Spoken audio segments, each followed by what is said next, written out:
ماشاء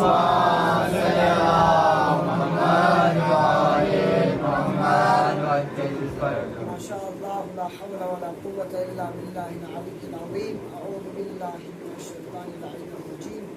بسم اللہ الرحمن الرحیم. الحمد للہ رب العالمین والصلاة والسلام علی اشرف الانبیاء والمرسلین وعلی آلہ الطیبین الطاہرین المعصومین الذین اذهب اللہ عنهم الرجس وطہرهم تطہیرا.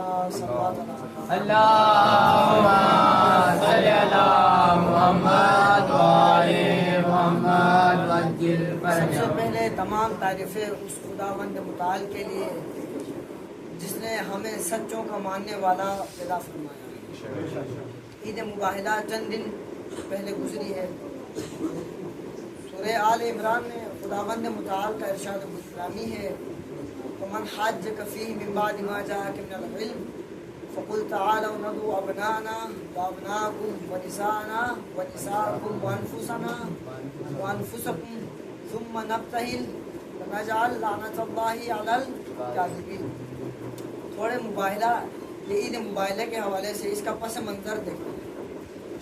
یمن کے علاقے نجران سے عیسائیوں کا ایک وفد ایک قافلہ آپ کہہ لیں کہ مدینے کی طرف آیا. عیسائیوں کا وہ مدینے میں آ کے رسول اللہ سے ڈبیٹ کرنا چاہتے تھے, بحث کرنا چاہتے تھے. وہ ان کا عقیدہ یہ تھا کہ وہ جناب عیسیٰ کو, حضرت عیسیٰ کو کیا مانتے تھے؟ ابن اللہ, یعنی اللہ کا بیٹا. لیکن رسول اللہ نے فرمایا نہیں, وہ ابن اللہ نہیں ہے بلکہ عبداللہ ہے. اس پر بات ہو گئی. رسول خدا نے قرآن سے دلائل دیے, عقلی دلیلیں پیش کی, لیکن وہ اپنی بات پر ڈٹے رہے. خداوند متعال نے پھر قرآن کی آیت نازل کر دی, سورہ آل عمران آیت نمبر 61 جو ابھی آپ کے سامنے تلاوت کی ہے. ومن حاجک فیہ من بعد ما جاءک من العلم, اے حبیب اگر وہ یعنی وہ عیسائی علم رکھنے کے باوجود, یہ جاننے کے باوجود آپ سے جھگڑتے ہیں, آپ سے لڑتے ہیں, تو بس کہہ دیجئے کہ تم اپنے بیٹے لاؤ, ہم اپنے بیٹے لاتے ہیں. وَنِسَاءَنَا وَنِسَاءَكُمْ, تم اپنی خواتین لے کے آؤ, ہم اپنی خواتین لے کے آتے ہیں. وَأَنفُسَنَا وَأَنفُسَكُمْ, تم اپنے جیسے لے کے آؤ, ہم اپنے جیسے. اور جو جھوٹا ہوگا اس پہ اللہ کی لعنت ہوگی. اب رسول اللہ نے مباہلے کے لیے دعوت دی. 2 دن یہ پہلے بحث چلی تھی, ڈائریکٹ مباہلہ نہیں ہوا تھا عیسائیوں کے ساتھ. رسول اللہ نے جب کہا کہ مباہلہ ہوگا تو تیسرے دن جب رسول اللہ پنجتن پاک کو, اب دیکھیں رسول اللہ نے کیا حکم دیا تھا کہ اپنے بیٹوں کو, تم اپنے بیٹوں کو جاؤ لے کے جاؤ حبیب, اور وہ اپنے بیٹوں کو لے کے آئے. رسول اللہ کنہیں لے کر گئے تھے؟ بیٹوں میں جناب حسنین, حسن اور امام حسین کو. اور اللہ نے کہا وَنِسَاءَنَا وَنِسَاءَكُمْ, تم اپنی خواتین کو لے کے آؤ, ہم اپنی. اور خواتین میں اب دیکھیں یہ عربی زبان میں ہے نا, ہم اردو میں تو جمع اور واحد ہوتے ہیں نا, ایک جمع اور واحد. اب جمع میں 2 جمع میں آتا ہے, لیکن عربی زبان میں 2 کو تثنیہ کہتے ہیں, جمع کم از کم 3 ہونی چاہیے. اب اللہ نے کہا کہ نساء, اللہ کو حکم ہے کہ عورتیں لے کے جاؤ حبیب, لیکن رسول اللہ صرف جناب سیدہ فاطمہ کو لے کے گئے. کیوں؟ اب امام جعفر صادق کیا فرماتے ہیں کہ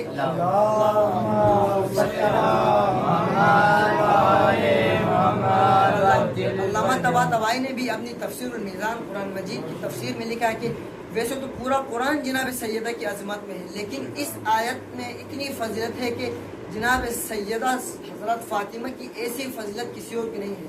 اب اللہ نے حکم دیا ہے کہ نساءنا, خواتین کو لے کے جاؤ. رسول اللہ ایک کو لے کے جا رہے, کیوں؟ اس لیے کہ جناب سیدہ جو کہ بیٹی بھی معصوم کی ہے, زوجہ بھی معصوم کی ہے, اور ماں بھی معصوم کی ہے. صلوات علی محمد. اللهم صل على محمد وآل محمد. جناب سیدہ. اور پھر کیا کہا؟ وَأَنفُسَنَا وَأَنفُسَكُمْ, نفس حبیب تم اپنے جیسے لے کے آؤ, وہ اپنے جیسا لے کے آئیں گے. اب اس امام رضا علیہ السلام ایک بار پھر ضرور اللهم صل على محمد وآل محمد. امام رضا علیہ السلام فرماتے ہیں کہ یہ جو آئے مباہلہ ہے قرآن مجید میں, اس میں رسول اللہ نے امام حضرت علی کو رسول اللہ کا نفس قرار دیا نا. اللہ نے کہا کہ اپنے حبیب اپنے نفس کو لے کر جاؤ, اور رسول اللہ کن کو لے کے گئے؟ مولا علی کو. تو اس سے امام علی کی بلندی, امام علی کی عظمت ثابت ہوئی ہے کہ خدا نے یہ ابھی دیکھیں قرآن مجید اللہ کا کلام ہے، اللہ نے کہا ہے، یعنی حضرت علی کو ہم نے رسول کا نفس نہیں مانا کہ رسول کی جان نہیں ہے، بلکہ اللہ نے مولا علی کو رسول کا نفس قرار دیا ہے، تو مولا علی کو نفس کی جگہ لے کے گئے۔ اب جیسے ہی پنجتن آئے رسول اللہ جناب حسنین کو اپنے ہاتھوں میں لے کے آتے ہیں، جناب حسن علیہ السلام کو ایک ہاتھ میں، دوسرے ہاتھ میں جناب حسین علیہ السلام کو، پیچھے مولا علی اور سیدہ سلام اللہ علیہ۔ تو جو عیسائیوں کے جو وفد اس قافلے کا ایک بڑا جو جسے آپ کہہ لیں کہ ان کا لیڈر آپ سمجھ لیں کہ وہ وہاں سے پادری جی، وہ جیسے ہی پنجتن کو آتے ہوئے انہوں نے دیکھا تو یہ روایت کے الفاظ ہے کہ اس نے ایک جملہ کہا کہتے اپنے قافلے والوں سے کہ میں ان کے چہرے پر ایک ایسا نور دیکھ رہا ہوں، اگر انہوں نے دعا کے لیے ہاتھ اٹھایا تو یہ پہاڑ اپنی جگہ سے ہٹ جائیں گے، لہٰذا اس لیے ان سے مباہلہ نہ کیا جائے۔ عظمت پنجتن دیکھیے۔ ابھی عیسائی حالانکہ ان کا کس لیے وہ آئے تھے، انہوں نے کہا ان سے مباہلہ نہیں کرنا، حالانکہ وہ اتنا جانتے بھی نہیں تھے۔ اس میں یہ بھی کہا ہے، روایت میں یہ بھی ہے کہ میں نہیں جانتا ہوں کہ حضرت محمد کنہیں لے کے آئے ہیں، یہ عورت نے کون ہے میں نہیں جانتا ہوں، یہ بچے کون ہیں جناب حسن کو مخاطب کر کے میں نہیں جانتا ہوں، لیکن ان کے چہرے پر ایک ایسا نور ہے، ایسا جلوہ ہے۔ اب اللہ نے آیت نازل کر دی کہ جو جھوٹا ہوگا اس پر لعنت ہوگی، تو وہ انہی کے پنجتن کے نور کو دیکھ کر وہ پریشان ہے کہ اگر انہوں نے دعا کے لیے ہاتھ اٹھایا تو یہ پہاڑ اپنی جگہ سے ہٹ جائیں گے، اس لیے ان سے مباہلہ نہیں کرنا ہے۔ صلوات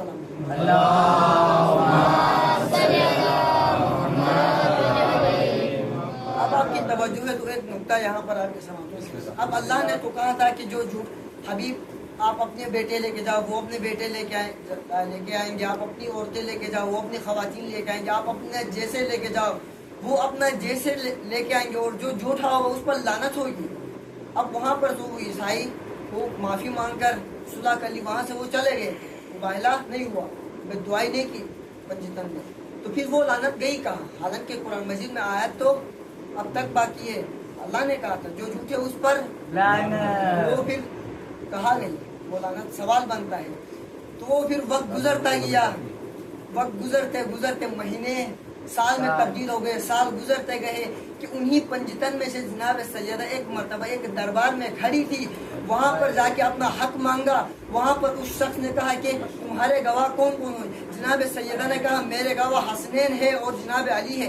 کہا میں ان گواہوں کو نہیں مانتا ہوں، کہا میں بھی اپنا حق مانگنے نہیں آیا کہ بس وہ مباہلے والی لعنت تم تک پہنچانا ہے۔ صلوات علی محمد۔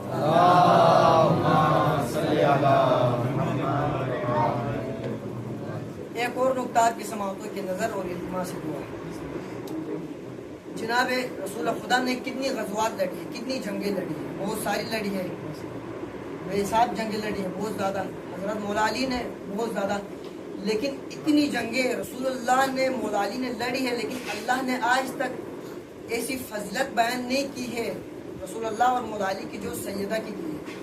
جناب سیدہ صرف ایک بار مباہلے کے میدان میں آئی، اللہ نے آیت نازل کر کے یہ کہہ دیا کہ جو سیدہ کے مقابلے میں آئے گا اسی پر اللہ کی لعنت ہوگی۔ قرآن کی آیت ہے، رسول اللہ نے جنگیں لڑی ہے، غزوات لڑی ہے، اللہ نے نہیں کہا کہ جو رسول کے مقابلے میں آئے گا اس پر لعنت بھیجوں گا، نہیں، صرف ایک بار مباہلے میں جناب سیدہ آئی، اللہ نے کہا جو سیدہ کے مقابلے میں آئے گا اس پر اللہ کی لعنت ہوگی۔ بی بی کے قاتلوں پہ لعنت۔ اب محرم قریب ہے اور آپ دیکھیں ایک جملہ آپ کی سماعتوں کی نظر کروں گا کہ محرم کا مہینہ قریب ہے، ابھی ہم عزاداری کریں گے، جلوس نکالیں گے، مجالس برپا کریں گے، بہت سارے لوگ آپ سے مخالفت رکھتے ہیں، بغض رکھتے ہیں، دشمنی رکھتے ہیں، وہ باتیں کرتے رہیں گے۔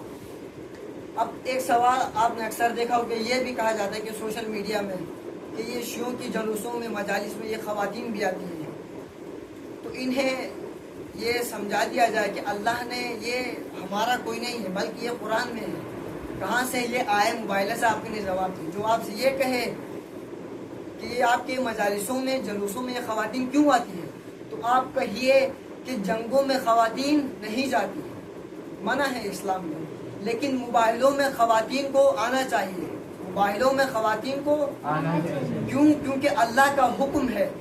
آج بھی ہماری مجلسوں اور جلوسوں کا وہی پیٹرن ہے جو مباہلے والا تھا، وہاں پر بھی تو سیدہ آئی تھی، اور اللہ مباہلے میں کیا کام ہوئے تھے؟ صرف 2 ہی کام ہوئے تھے، جو سچے تھے اس پر سلوات تھی اور جھوٹوں پر اللہ کی لعنت تھی۔ تو مباہلے میں خواتین آ سکتی ہیں، اور ہمارا جلوسوں میں آنا، خواتین کا آنا، یہ ہماری کسی سے جنگ نہیں ہے، ہم اپنے عقیدے کا اظہار کرتے ہیں، ہماری عبادات ہے، تو اس کے خلاف کوئی نہیں بول سکتا ہے۔ پر محمد والے محمد بلندر صلوات صلی علی محمد وآل محمد۔ اللهم صل على محمد وآل محمد، عليك صل على محمد وآل محمد، واجعل النور في بصري والبصيرة في ديني واليقين في قلبي والإخلاص في عملي والسلامة في نفسي والسعة في رزقي والشكر لك أبدا ما بقيتني، يا الله يا الله يا رحمن يا رحيم يا مقلب القلوب ثبت قلبي على دينك۔ پروردگارہ تجھے واسطہ آج کے اس قرآن مجید کا یہاں پر پڑھنا سیکھنا، پروردگارہ اس عبادت کو اپنی بارگاہ میں قبول منظور فرما۔ یہاں پر جو بھی پروردگارہ محمد وعلی محمد کے چاہنے والے میرے بھائی تشریف فرمائے، پروردگارہ ان کی جو بھی شرعی حاجت ہے انہیں پورا فرما۔ پروردگارہ ہمیں سچی حقیقی معنوں میں محمد وعلی محمد کے پیروکار بننے کی توفیق عطا فرما، محمد وعلی محمد کے احکامات پر عمل کر کے صحیح معنوں میں امام زمانہ کا منتظر ہونے کی توفیق عطا فرما۔ پروردگارہ قدیشہ جو یہاں پر کلاسز رکھ رہے ہیں، ہمارے لیے ایک علم کو سیکھنے سکھانے کا ایک ذریعہ فراہم کر رہے ہیں، پروردگارہ ان کی بھی شرعی حوائج کو پورا فرما۔ ان تمام دعاؤں کی قبولیت کے لیے بالخصوص حجت دورہ امام زمانہ کے ظہور میں تحجیل کے لیے مل کر بلند آواز سے 3 مرتبہ درود پڑھیں۔ اللہم صلی علی محمد وآل محمد وجز فرجم اللہم صلی علی محمد وآل محمد وجز فرجم اللہم صلی علی